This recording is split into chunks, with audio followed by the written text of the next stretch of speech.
Pinagpalang gabi po sa inyong lahat. Napakarami po natin. Palakpakan natin ang mahal na ina.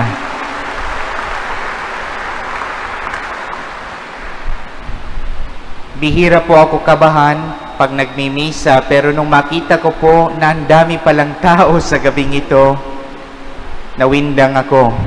Nakalimutan ko mang-iinsenso pala. Pero ito po ay biyaya dahil lahat tayo ay nagbibigay galang sa ating mahal na Birheng Maria.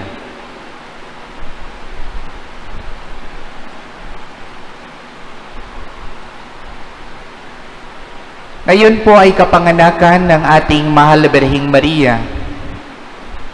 At ito rin ang ika-11 taon ng aking pagkapari at ika-24 na anibersaryo ng pagkapari ni Father Dennis, ang ating parish priest.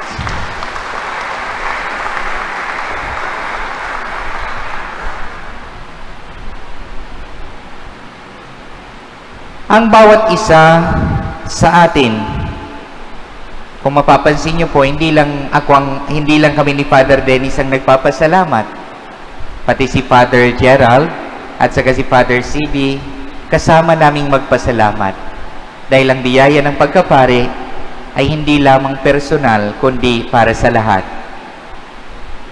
Kayo rin ay nagpapasalamat dahil sa pagkapari namin, dahil tayo'y iisang bayang naglilingkod sa Diyos. Gayon din ang lahat ng bagay ay mahalaga. Everyone and everything are significant. Let me begin with the number 11. As I celebrate my 11th year as a priest, the significance of number 11 is, in the numerology, the number 11 is considered a master number. It holds the power or the powerful energy and represents intuition, spiritual enlightenment, and higher consciousness. Individuals born the life path number 11 are often highly intuitive, visionaries, and possess the great potential for personal and spiritual growth. Nagbigay pa ako ng horoscope, ano? But, in reality, number 11 gives us a chance to reflect and to grow. Kaya sa totoo lang po, sa ika-11 taon ng pagkapari ko, binabalikan ko 11 years ago, I was here. The parish priest that time was Father Bong Cabrera. Ang dami kong pong natutunan hanggang ngayon. Thank you sa ating parish priests. But in the life of the Blessed Virgin Mary, this was the date that she appeared to a young lady at a cave in Lourdes in France, February 11. However, the number 24, not only the date or feast day of Mary Help of Christians on May 24, but also according to the tradition, this was the age of Saint Joachim when he took Saint Anne as his wife. Thus, they became the parents of the Blessed Virgin Mary. 24 nung nag-asawa si Saint Joachim. The number 24 is also associated with the priesthood, particularly during the time of King David, who appointed and divided the work in the temple for 24 priests who would be serving the temple. According to the apocryphal source, the Proto-Evangelium of James, Saint Joachim was saddened that they have no child with Saint Anne. Nalulungkot siya kasi hindi sila magkaanak ni Santa Ana. So he withdrew for 40 days and 40 nights in the desert, refusing food or drink unless his prayers would be granted. And so, Saint Anne also prayed fervently, also lamenting to have a child. Umiiyak siya. In the midst of their prayers, an angel appeared to both of them, telling them that the Lord has heard their prayers, and Saint Anne will conceive and bring forth, and the seed shall be spoken in all the world. Ito yung propesiya sa ating mahal na Birheng Maria, makikilala sa buong mundo at pag-uusapan siya. The Blessed Virgin Mary was conceived without any stain of sin and born to be the mother of the Savior. My dear brothers and sisters, prayer works. Minsan nakala natin ang mga dasal natin hindi pinakikinggan ng Diyos. Subalit kung tayo ay matyaga,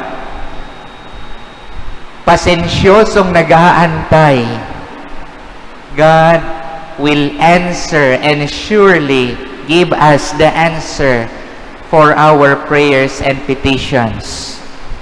Saints Joachim and Anne received their favors from the Lord through constant prayer. Hindi sila tumigil sa pagdadasal hanggang makamta nila ang kanilang minimithi. Saint Joseph was able to receive God's command and courageously accept his responsibility to take Mary as his wife in his home. Kasi base sa narinig natin sa Ebanghelyo, nagdalawang isip si San Jose. But because he was praying, he was able to courageously accept the responsibility that God is giving him to be the husband of Mary and to be the foster father of Jesus. Mary received the news to be the mother of God through prayers. Nagdadasal si Maria nung magbalita ang anghel na siya'y magdadalang tao. Subalit hindi niya naiintindihan. Kanina binasa ko yung reflection na pinost ni Father Dennis. She was able to say yes kahit hindi niya naiintindihan dahil sa kanyang pananampalataya at pagdarasal. Mga kapatid, kung minsan mahirap o nahihirapan tayong tanggapin ang ipinagagawa at inaatas sa atin ng Panginoon, kailangan natin ng malalim na dasal upang turuan tayong magpakumbaba at buksan ang ating puso upang tayo'y sumagot din ng, Opo, Panginoon.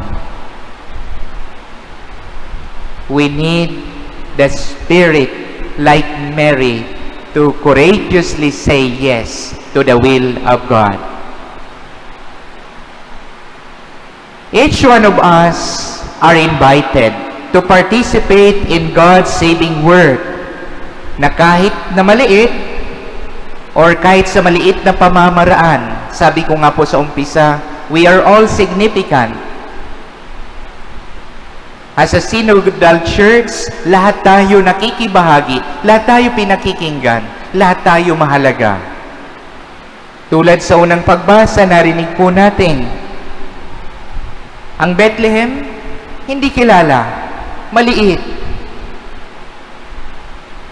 hindi sikat, pero ipinangako na sa kanya manggagaling ang tagapagligtas na magbibigay liwanag sa bawat isa sa atin at sa buong mundo. Hilingin po natin sa pagkapanganakan ng mahal na Birheng Maria na patuloy po tayong makasunod tulad niya kay Jesus na namatay para sa atin kay Jesus na nagbigay ng kanyang buhay sa atin, kay Jesus na hindi umaalis.